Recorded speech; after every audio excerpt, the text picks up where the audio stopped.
Hello everyone, thank you for tuning in. Today is December the 5th, it's Saturday, and I appreciate you tuning in for the subject we're going to talk about today, which is the narcissistic mother and or narcissistic mother-in-law. Specifically, my story revolves around the narcissistic mother-in-law I had first-hand experience with.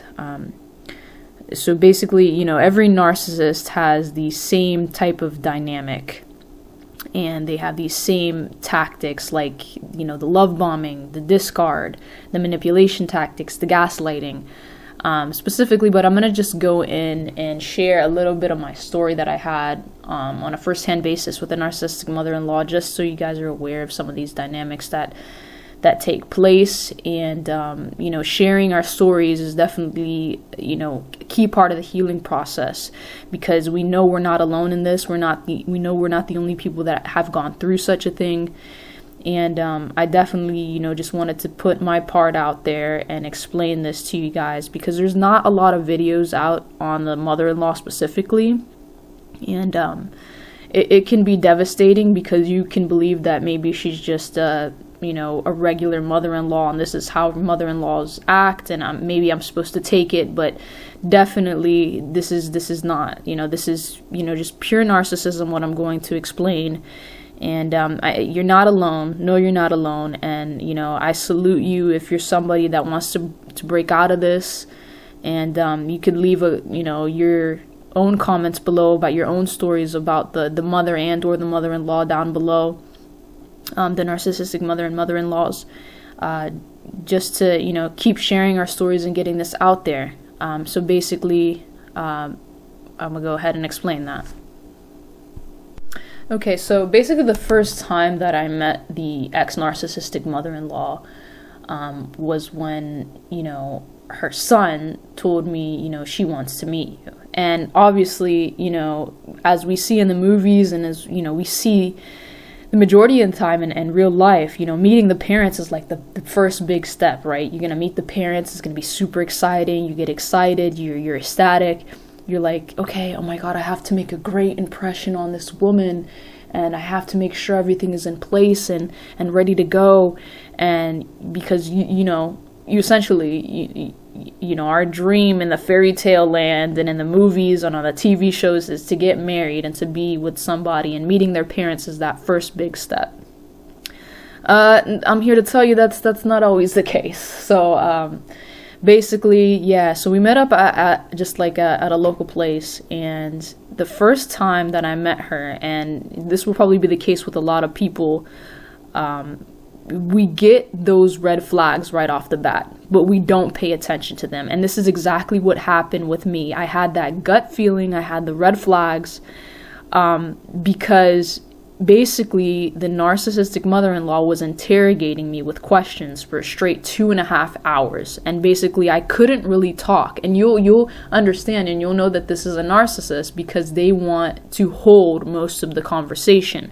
They will be asking the majority of the questions, especially when they first meet you, because when they first meet you, and this is what I understand that she was doing now, that I've read and I've, understood and listened to other people's stories, is that she was asking me all these questions in sort of like an interrogation style and like a nonstop questioning format, because the narcissist wants to know how much they can push and pull you. They really want to get to know who you are to see how far they can go with you and how much they can abuse you. They want to know if you're going to be a subject that's going to be subservient to them, that's going to do, or subjected to them, that's going to do what exactly it is that they want you to do, to basically abuse, because that's the narcissist's goal, right? The narcissist's goal is to have you as their narcissistic supply, quote unquote, and to abuse you and shape and form you into the person that they want.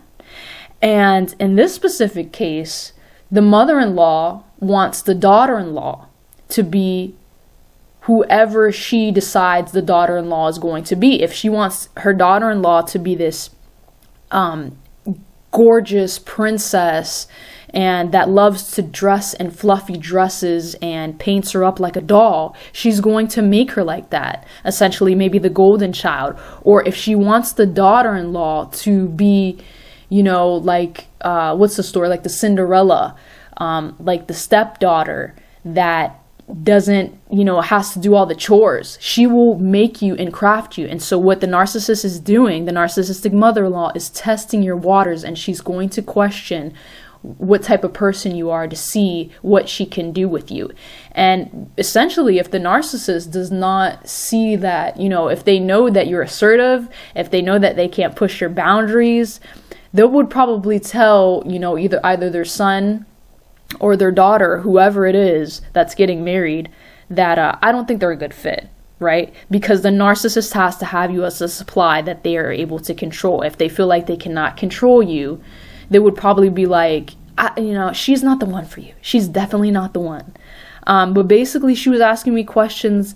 She told me something like within the first few moments that I met her and we sat down, she's like, well, I never had a daughter before. And I just can't wait to brag to all of my friends that I'm actually going to have a daughter now. And she said it in this really wicked sort of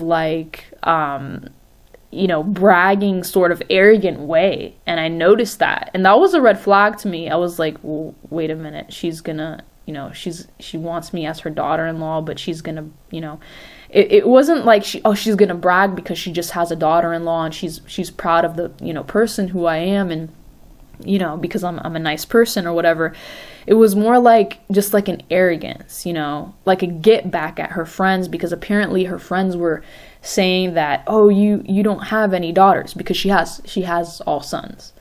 So it was more like just her bragging rights, and it wasn't really about, a marriage between, what her son wants. And that was another big flag, is the majority of the questions were surrounded, and, her comments were surrounded about herself. She was, being in her arrogant tone, she was not really asking the questions to get to know me, but to get to see what what value does it bring to her. It was mainly about her and not about her son. And her son, during the whole time, which was a very, very big red flag to me that I should have really paid attention to, was that he did not say a word during the whole entire time. He was there and he was sitting, and all he was doing was just, it was like he was in outer space. He did not comment. He did not chime in the conversation. He did not even crack a joke.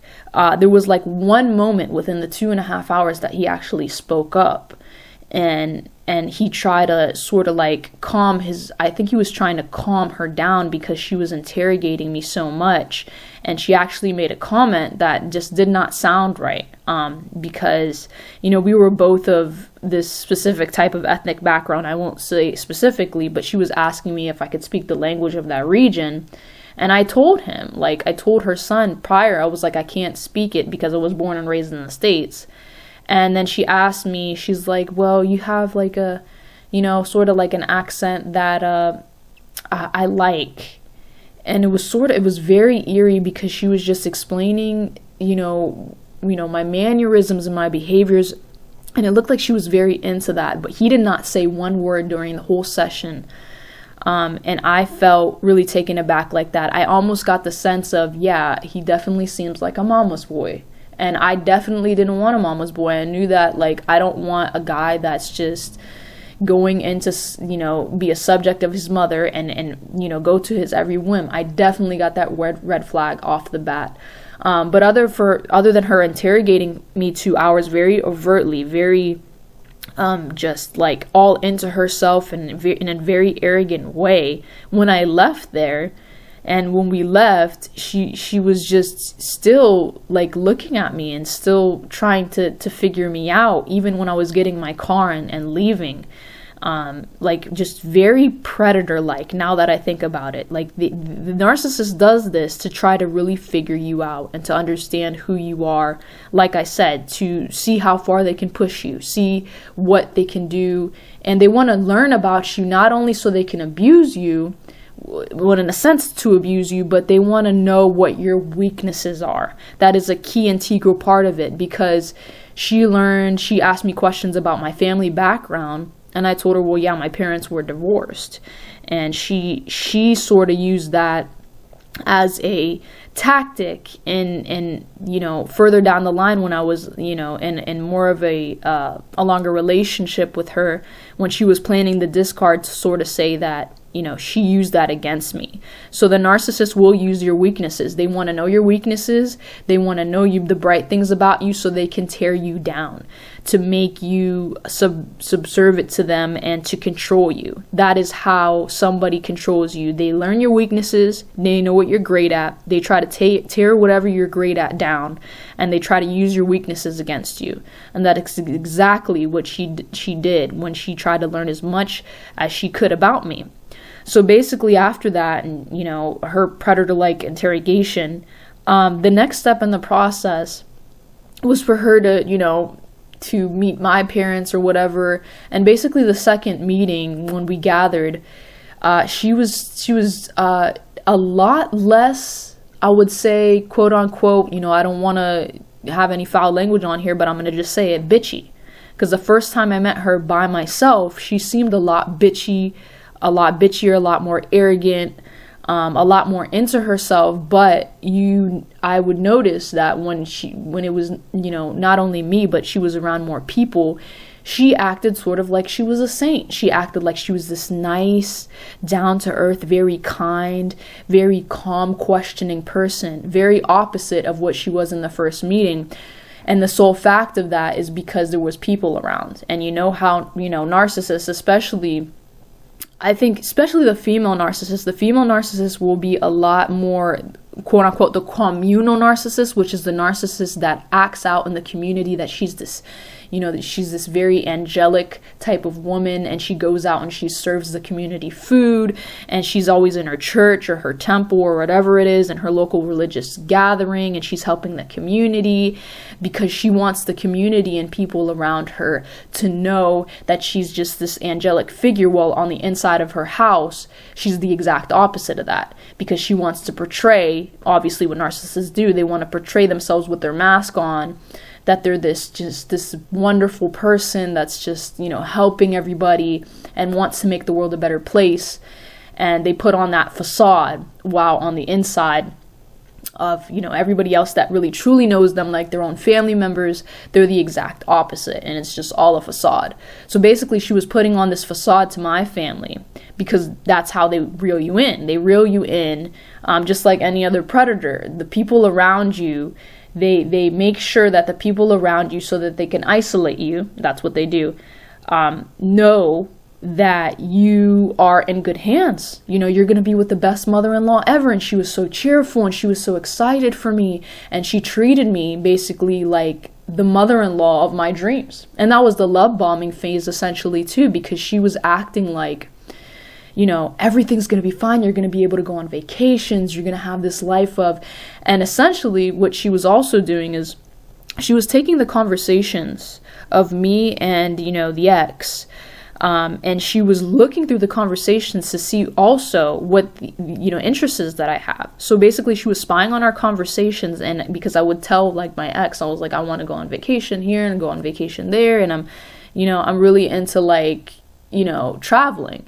And so she would use that in her love bombing process. She would spy on our conversations to know what I liked. And she would, when she was in around my family members, she'd be like, yeah, they're going to be fine. They're not going to have kids until like whatever, a long time from now. She was saying everything that I wanted to hear. And she was acting like I said, the mother-in-law of my dreams.